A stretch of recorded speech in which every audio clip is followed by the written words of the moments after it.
500-1000 টাকার বিনিময়ে নিজের ইমানটা বিক্রি করে দিয়ে ওই বাতিলদের কাছে নিজের সমর্থন দিয়ে দেশের ভিতরে বিশৃঙ্খলা সৃষ্টির পায়তারা করে। কথা বলেন ঠিক কিনা? ইমানদার এটা 200, 400, 500 টাকা আসে হাতে ধরে দিল, ইমানদারের মোড় ঘুরে গেল, ইসলাম বাদ দিয়া অন্য পন্থায় তার মত প্রকাশ করলো। এরকম মুসলমান সমাজে আছে না নাই? আমাদেরকে বাতিলের কাছে 2 টাকা, 4 টাকা, 200, 500, 1000 টাকায় বিক্রি হওয়া যাবে? ভাইরা আমার, আল্লাহর নবীর একজন সাহাবী, তার নাম হল আব্দুল্লাহ বিন জাদাদাইন। ইমান কুড়াই করতে গিয়ে মুসলমান কি না ত্যাগ স্বীকার করতে হয়েছে। আর আমরা মুসলমান কিভাবে ইমান অর্জন করি, ইমান সংগ্রহ করি, একটু পার্থক্য তুলে ধরতে চাই। আব্দুল্লাহ বিন জাদাদাইন ছোট্ট মানুষ, চাচার বাড়িতে যে লালিত পালিত হয়। আব্দুল্লাহ বিন জাদাদাইন 20 বছর বয়স যখন হয়েছে, আল্লাহর নবীজি ওই এলাকায় কালিমার দাওয়াত দিয়েছেন। কালিমার দাওয়াত পাওয়ার পরে আব্দুল্লাহ বিন জাদাদাইনের কলিজার ভিতরে কালিমার দাওয়াত পৌঁছে গিয়েছে। চাচা হলো মুশরিক, সেই চাচা কালিমার দাওয়াতের কাজ শুনতে চায়। যেহেতুগুলো মানুষ কথা বলেন না, আব্দুল্লাহ বিন জাদাদাইনের চাচা হলো মুশরিক। তিনি ইমানের কথা শুনতে চায় না, কালিমার কথা শুনতে চায় না, কোরআনের কথা শুনতে চায় না। 20 বছরের যুবক আব্দুল্লাহ বিন জাদাদাইন কালিমার পথে, কালিমার মতে তিনি তার মনটা যাইতে চাচ্ছিল। একদিন হঠাৎ করে তার চাচাকে ডাক দিয়ে বলেন, চাচাজি, আপনার কাছে আমি এসেছি, আমি আপনাকে বলতে চাই চাচা। ও গো চাচা, এই মক্কার জমিনে আব্দুল্লাহ বিন মুহাম্মদ সাল্লাল্লাহু আলাইহি ওয়াসাল্লাম একটা যে নতুন ধর্ম নিয়ে এসেছে, একটা নতুন যে বিধান নিয়ে এসেছে, এইটার উপরে আপনার ধারণাটা কি একটু বলবেন? এই কথা যেমনি বলেছেন, তার চাচা ডাক দিয়ে বলেছেন, রে আব্দুল্লাহ বিন জাদাদাইন, তুমি কি বলতে চাও?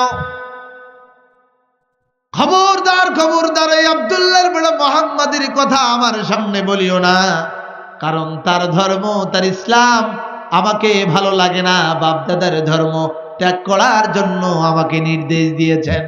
জোরে জোরে বলেন নাউযুবিল্লাহ। আব্দুল্লাহ যখন এই কথা বলেন, আব্দুল্লাহকে যখন এই কথা তার চাচা বলেন, চাচার সামনে ডাক দিয়ে বলেন, চাচাজি। আব্দুল্লাহ ডাক দিয়ে বলতেছেন, চাচাজি আপনি শুনে রাখেন, ওই আব্দুল্লাহর বেটা মুহাম্মদ যেই কালিমার দাওয়াত দিচ্ছেন, আমার কলিজা থেকে আমি সেটা ভালোবেসেছি। ওগো চাচা, আমি ওই কালিমা গ্রহণ করতে চাই, ওই কালিমা, ওই ইসলাম আমি গ্রহণ করতে চাই। ওই কালিমা আমাকে মধুর মতো লেগেছে। জোরে বলেন সুবহানাল্লাহ। এই কথা যেমনি বলেছে মুসলমান ভাইয়ের আমার, আব্দুল্লাহ বিন জাদাদাইনের চাচা ডাক দিয়ে বলেছে, রে আব্দুল্লাহ বিন জাদাদাইন, তুমি ছিলাইতে, তোমার বাবা নাই, মারা গিয়েছে। আমি সমাজের ভিতরে তোমাকে বড় করেছি, টাকা দিয়েছি, পয়সা দিয়েছি, আমি তোমাকে ঘোড়া দিয়েছি, সোনা দিয়েছি, সমাজের ভিতরে প্রতিষ্ঠিত করেছি।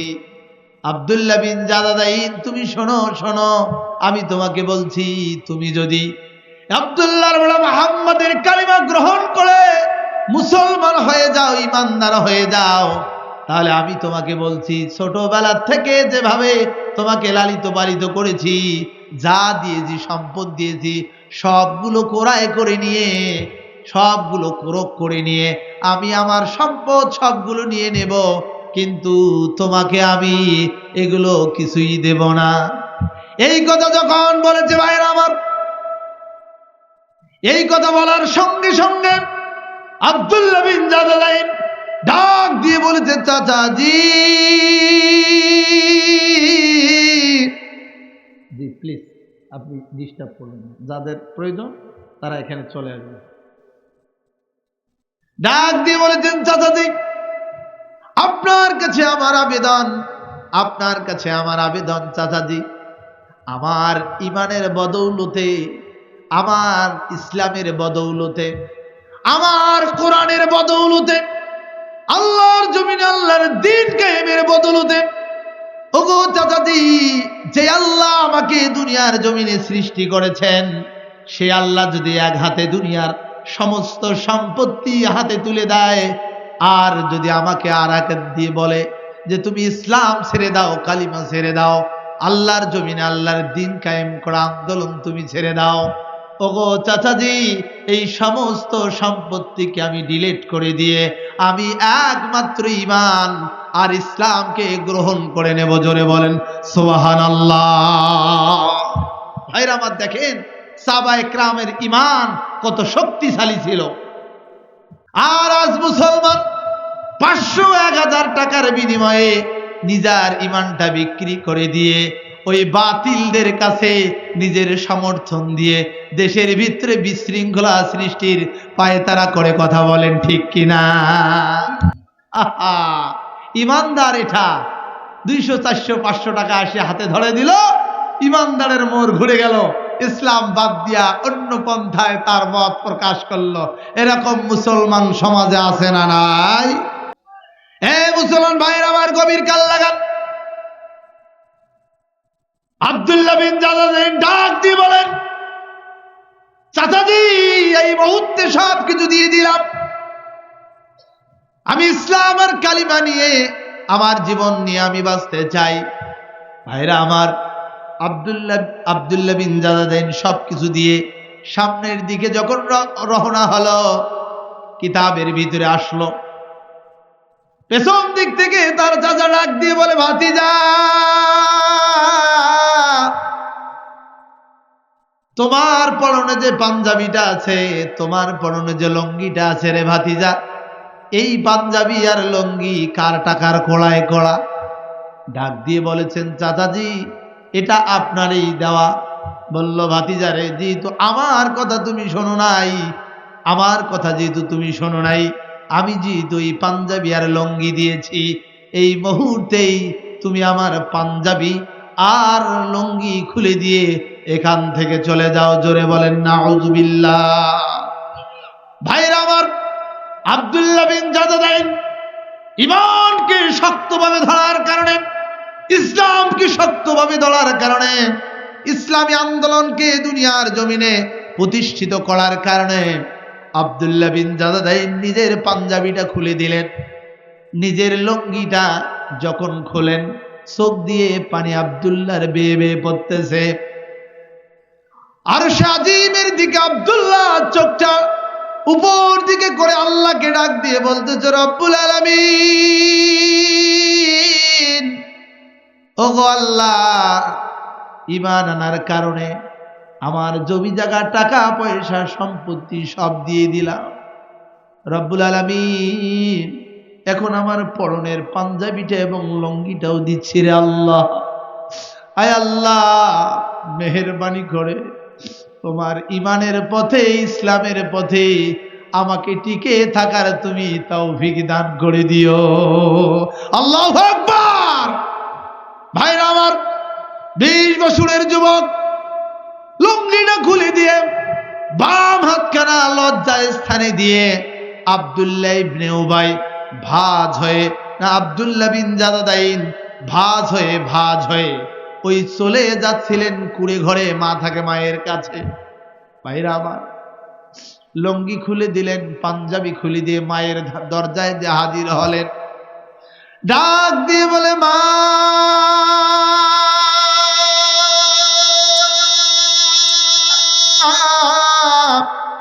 ঘরে আছো গো মা, তুমি আছো?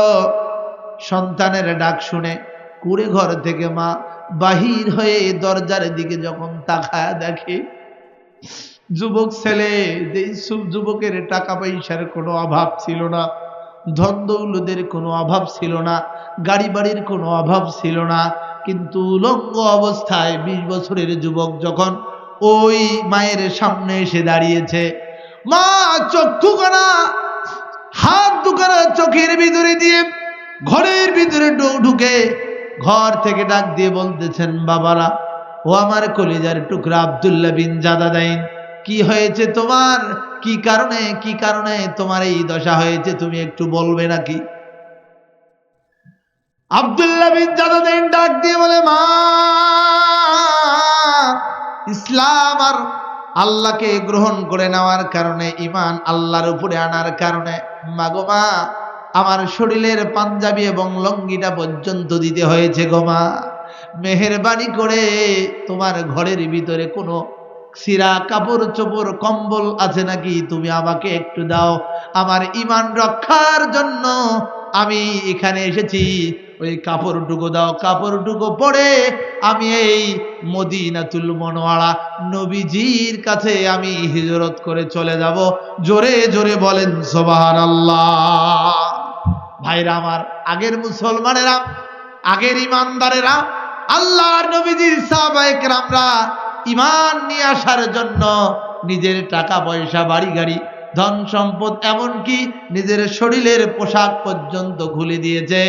আর এখনকার মুসলমানদেরকে, ইমানদারদেরকে বাতিলরা 2 টাকা দিয়ে কোড়াই করতে পারে। কথা বলেন ঠিক কিনা? আহা, এটা দুঃখজনক। আমরা যারা ইমানদার, আমাদের যারা ঈমান আছে, আমরা যারা মুসলমান দাবি করি, আমাদেরকে বাতিলের কাছে 2 টাকা, 4 টাকা, 200, 500, 1000 টাকায় বিক্রি হওয়া যাবে? কথা বলেন, যাবে? ভাইরা আমার, আমি যে বিষয়ে কথা বলতেছিলাম, ঈমান সাহাবায়ে কেরাম ক্রয় করেছেন নিজের শরীরের টাকার বিনিময়ে, অর্থের বিনিময়ে, নিজের সম্পদের বিনিময়ে, সব কিছু মিলিয়ে দিয়ে সাহাবায়ে কেরাম ঈমান অর্জন করেছেন। আর আমরা রেডিমেড ঈমান পেয়েছি, ইসলাম পেয়েছি, এই জন্য আমাদের গায়ে অতটা লাগে না। কথা বলেন ঠিক না ঠিক? এজন্য আমি আপনাদেরকে অনুরোধ করব, মুসলমান, ঈমান এত সহজ জিনিস নয়। ঈমান আনতে হয়, ঈমান অটোমেটিক পাওয়া যায় না। মুসলমানের ঘরে জন্মগ্রহণ করলে মুসলমান হওয়া যায় না, প্রকৃত ঈমানদার হতে হয়। আসুন আল্লাহ রাব্বুল আলামিন আব্দুল্লাহ বিন জাদাদাইনের মতো আমাদেরকে সব বিলে দেব, সব বিলে দেব, তারপরে আমাদের কাছ থেকে আমরা ঈমান বিক্রি করব না। কথা বলেন ঠিক কিনা? কারা কারা রাজি আছেন? দুহাত তুলে আল্লাহকে দেখান। লিল্লাহি তাকবীর। আল কোরআনের আলো, কোরআন হাদিস যেখানে, লিল্লাহি তাকবীর। হাত নামান। মুসলমানরা স্মরণ রাখুন, আল্লাহর নবী জির সাহাবীরা শুধু নয়, আল্লাহর নবী যে এই কোরআন প্রতিষ্ঠা করার জন্য নিজে তায়েফের ময়দানে রক্ত দিয়েছেন, উহুদের ময়দানে দন্দর মোবারক শহীদ করেছেন, আবু তালেবের গিরিগুহায় তিনি 3 বছর জেল খেটেছেন। আমাদেরকে যদি এই ঈমান রক্ষা করার জন্য, ইসলাম প্রতিষ্ঠা করার জন্য রক্ত দিতে হয়, দাঁত দিতে হয়, জীবনের ফাঁসির মঞ্চে যাইতে হয়, আমরা তারপরেও রাজি। কিন্তু আগামী দিনে ঈমান ইসলাম বিক্রি না করে ঈমান এবং ইসলামের পক্ষে থাকতে আমরা কারা কারা রাজি আছি? দুহাত তুলে আল্লাহকে দেখা। লিল্লাহি তাকবীর। আল্লাহ আমাদেরকে কবুল করুক। জোরে বলেন আমিন। ভাইরা আমার, এজন্য ঈমান, হাত নামান, ঈমান আর ইসলামের পথে আমাদের টিকে থাকার দরকার আছে না নাই? আসেন, 1 নাম্বার পয়েন্টে আমি সংক্ষিপ্ত করলাম, সময় যেহেতু আমার শর্ট। 2 নাম্বার হলো, প্রথমে হলো ইয়া আইয়ুহাল্লাযিনা আমানু। আল্লাহ ঈমানদারদেরকে ডেকে বলেছেন, হে ঈমানদারেরা, আমাদের ঈমান আছে কিনা, কি অবস্থা ঈমানের একটু টেস্ট করে আমরা সামনের দিকে আগাচ্ছি। ইত্তাকুল্লাহ। 2 নাম্বার পয়েন্টে আল্লাহ বলেছেন, ইত্তাকুল্লাহ, হে ঈমানদাররা, তোমরা আল্লাহকে ভয় করো। হাক্কা তুকাতিহি, যেভাবে আল্লাহকে ভয় করা দরকার। ভাইরা আমার, আল্লাহকে ভয় করব জীবনের সব জায়গায় না মাঝে মাঝে? আরো আসতে বলেন, সব জায়গায় না মাঝে মাঝে? আমরা যখন 1 কেজি চিনি মাপি দেই, 50 গ্রাম কম দেই, ওই জায়গায় আল্লাহ ভয় করার তো দরকার নাই। হ্যাঁ, এটা তো আল্লাহ দেখে না? না দেখে? হ্যাঁ, ঘরের ভিতরে যখন একজন নারীর সাথে আমরা জেনা করি, পরকীয়া করি, এই যুবক ভাইরা লক্ষ্য করো, যারা আমরা লেপের তলে ঠান্ডার দিনে আমরা অশ্লীল ভিডিও দেখি, আমাদের ঈমান আমল হারায় ফেলি। এখন অ্যান্ড্রয়েড মোবাইল তো সবার হাতে হাতে, সেই জায়গায় তো আল্লাহ ভয় করার দরকার নাই। যে কথা কয় না আছে। মুসলমান যুবক ভাইয়েরা আমার, আল্লাহকে ভয় করেছিলেন আল্লাহর নবীর সাহাবীরা কি রকম ভাবে? জীবনের এক জায়গায় নয়, জীবনের প্রত্যেকটি জায়গায় আল্লাহর নবীকে সাহাবায়ে কেরাম ভয় করেছিলেন। ছোট্ট একটা উদাহরণ দিয়ে আমি সামনের দিকে আগাতে চাই। আল্লাহর নবীজির একজন সাহাবী ছিল, তার নাম ছিল সালাবা রাদিয়াল্লাহু তাআলা আনহু। 16 বছরের যুবক মানুষ আল্লাহর নবীজির দরবারে মদিনায় এসে ইসলাম ধর্ম গ্রহণ করেছেন। নবীজির দরবারে প্রতিদিন আসে আর যায়। যুবক মানুষ নবীজির দরবার থেকে একদিন যাওয়ার পথে রাস্তার ভিতরে দেখতে পারে, মাথা ঘোরার সঙ্গে সঙ্গে দেখতে পারে একজন মহিলা উলঙ্গ অবস্থায় গোসল করতেছে। জোরে বলবেন না নাউজুবিল্লাহ। এই যুবক একবার চোখটা ঘুরায়া উলঙ্গ অবস্থায় মহিলাকে যখন গোসল করা অবস্থায় দেখেছে, সঙ্গে সঙ্গে দৃষ্টিটা ফেরায় নিয়ে এসে আল্লাহর নবীর সাহাবী সালাবা রাদিয়াল্লাহু তাআলা আনহু আল্লাহর কাছে তওবা করেছেন, আস্তাগফিরুল্লাহ আস্তাগফিরুল্লাহ, আল্লাহ তুমি আমাকে মাফ করো, আমার এটা ভুল হয়েছে, আল্লাহ তুমি আমাকে মাফ করে দাও। আল্লাহর কাছে ডাক দিয়ে বলেন, রব্বুল আলামিন আমার এই গুনার কথা নবীজির কাছে কোরআনের আয়াত নাজিল করে দিয়ে তুমি নবীজির কাছে জানায় দিও না। আয় আল্লাহ, আমার এই গুনার কথা যদি তুমি যদি নবীজির কাছে জানায় দাও, তাহলে আমি মুনাফিক হয়ে যাব। নবীজির কাছে আমার চেহারা দেখার মতো আমার মুখ হবে না। আল্লাহর নবীর একজন সাহাবী একজন উলঙ্গ মহিলার একবার দৃষ্টিটা পড়েছে যে গোসল করতে গিয়ে যে কাপড় ছিল বাতাসে উড়ে গিয়েছে, সে জায়গায় চোখ পড়েছে, এই জন্য তার দৃষ্টিটা কি হয়েছে ওখানে পড়েছে। তিনি ঘোড়ায় নিয়ে আল্লাহর কাছে তওবা তাহের করেছে। আর আমার আজকের যুবকেরা এরকম দৃশ্য পাইলে কিয়ামত পর্যন্ত চোখতে আর পাইবেও না। কথা বলেন ঠিক নেবে ঠিক? আরো বলেন ঠিক নেবে ঠিক? এই যুবকরা, একবার দেখলে হাদিসে এসেছে একবার যদি দেখা হয় এই দেখাটা হলো শয়তানের দেখা। দ্বিতীয়বার যদি চোখ ফিরায় দেখে তাহলে এইটা আর শয়তানের থাকে না, তখন নিজের মনের ইচ্ছায় এটা হয়। কথা বলেন ঠিক নেবে ঠিক? ভাইরা আমার, গভীর কান লাগান। একবার দেখেছে হাদিসে, সেটা দোষর নয়। তারপরে সাহাবায়ে কেরাম কি রকম ভাবে তওবা করে আল্লাহকে ভয় করেছিল, আমি আপনাদের কাছে একটু দৃষ্টান্ত তুলে ধরতে চাই। মুসলমান ভাইরা আমার, আল্লাহর নবীজির সাহাবী হযরতে সালাবা এই ভয়ে একদিন নয় দুই দিন নয় কয়েকদিন কান্নাকাটি করে বাড়ির দিকে যায় নাই, নবীজির দরবারে আর যায় নাই। একটা জঙ্গলের দিকে চলে গিয়েছে আর আল্লাহকে ডাক দিয়ে বলে, রব্বুল আলামিন, ওগো আল্লাহ, আমার জীবনের গুনাহ তুমি ক্ষমা না করা পর্যন্ত নবীজির সামনে তুমি উপস্থিত আমাকে করিও না। ভাইরা আমার, জঙ্গলের দিকে চলে গেলেন। আল্লাহর নবী এদিকে সালাবা রাদিয়াল্লাহু তাআলা আনহুকে খুঁজতে লাগলেন, কিন্তু বাড়িতে খুঁজে দেখলেন আল্লাহর নবীজির সাহাবী হযরতে সালাবাকে পাওয়া যায় না। আল্লাহর ভয় কি জিনিস, সাহাবায়ে কেরাম কিভাবে আল্লাহকে ভয় করেছে একটু গভীর কান লাগান। আল্লাহর নবীজি খুঁজতে খুঁজতে কোথাও দেখা পাইলেন না। না পাওয়ার কারণে সাহাবাদেরকে নির্দেশ দিলেন, সাহাবারা 15 জন সদস্য বিশিষ্ট একটি তদন্ত কমিটি গঠন করে দিলেন। এই 15 জন সদস্য বিশিষ্ট কমিটির ভিতরে প্রধান ছিলেন হযরত উমর রাদিয়াল্লাহু তাআলা আনহু, দ্বিতীয় ছিলেন সালমান ফারসি রাদিয়াল্লাহু তাআলা আনহু।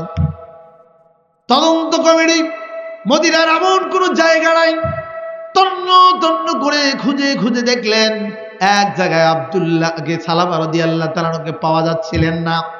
ও মুসলমান ভাইরা, গভীর কান লাগান। আল্লাহর নবীজির সাহাবীকে খোঁজার জন্য এইবার 15 জন সদস্য মিলে একটা জঙ্গলের দিকে রওনা হয়ে গেল। জঙ্গল পার হয়ে উঁচু একটি পাহাড় দেখতে পাইলেন। পাহাড়ের পাশে একজন বেদুইন দাঁড়িয়েছিলেন। বেদুইনকে ডাক দিয়ে বলেন, ও বোন, তুমি কি একটা যুবককে দেখেছ? 16 বছরের যুবক, যার চেহারাটা হলো হালকা পাতলা, এইরকম সাইজ, তুমি কি দেখেছ? ভাইরা আমার, নাম বললেন হলো সালামা রাদিয়াল্লাহু তাআলা আনহু। ওই বেদুইন হযরত ওমরকে ডাক দিয়ে বলে, আমি এরকম নামের কোন যুবককে চিনি না, কিন্তু একটা যুবককে আমি চিনি। আজ থেকে প্রায় 15 দিন ধরে এই যুবক পাহাড়ের উপরে বসবাস করে। পাহাড়ের উপরে বসবাস করে সকালবেলা ওই পাহাড় থেকে কান্না করতে করতে করতে করতে পাহাড় থেকে পাহাড়ের পাদদেশে আসে। আমরা যখন তার চোখের দিকে তাকাই, চোখের দিকে তাকায় দেখতে পাই চোখের দুধারে কান্না করতে করতে ঘা হয়ে গিয়েছে।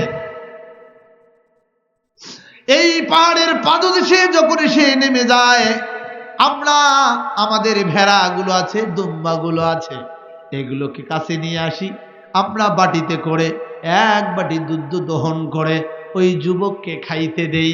আর ওই যুবক বাটিটা যখন হাতে নেয়, হাতে নিয়ে বাটিটা মুখে যখন লাগায়, আমরা দূর থেকে লক্ষ্য করতে পাই যুবকের চোখের পানি আর দুধ কাঁদতে কাঁদতে একাকার হয়ে যায়। আল্লাহু আকবার বলেন। ভাইরা আমার, হযরত ওমর ডাক দিয়ে বলেন, বেদুইনকে কখন নামবে? আমরা জানি না, কিন্তু বিকাল বেলায় নামবে, আপনারা একটু ওয়েট করেন, তাহলে দেখতে পারবেন। ভাইরা আমার, হযরত ওমর রাদিয়াল্লাহু তাআলা চিন্তা করলেন, অন্য কেউ নয়, এই ছেলেটাই হইতে পারে হযরত সালামা রাদিয়াল্লাহু তাআলা আনহু। ভাইরা আমার, ওয়েট করা হলো। 15 সদস্য বিশিষ্ট সাহাবী তদন্ত কমিটি দাঁড়িয়ে গেলেন, সেই জায়গায় বসে পড়লেন। বিকাল বেলা যখন হয়ে গেল, বেদুইনরা ছাগল নিয়ে পাহাড়ের পাদদেশে চলে আসলো। পাহাড়ের উপর থেকে ওই সাহাবী আস্তে আস্তে নামতে লাগলো। চোখের ভিতরে পানি, দুদিক দিকে পানি বেয়ে বেয়ে পড়তে, যার ঘা হয়ে গিয়েছে। হযরত ওমর দূর থেকে তাকাইতে পাইলেন, দেখলেন এই আল্লাহর বান্দা 15 দিন ধরে না খাইতে শরীর শুকে গিয়েছে এবং তার হাড্ডির সাথে গোস্ত লাগিয়ে গিয়েছে। মুসলমান ভাইয়েরা আমার, এই কঠিন দৃশ্য দেখে কিছু দূর কাছাকাছি আসার পরে হযরত ওমর চিনে ফেললেন। ডাক দিয়ে বলেন, সালামা, তুমি কি আমাকে চিনতে পেরেছ? আমি হযরত ওমর। জোরে জোরে বলেন আল্লাহু আকবার।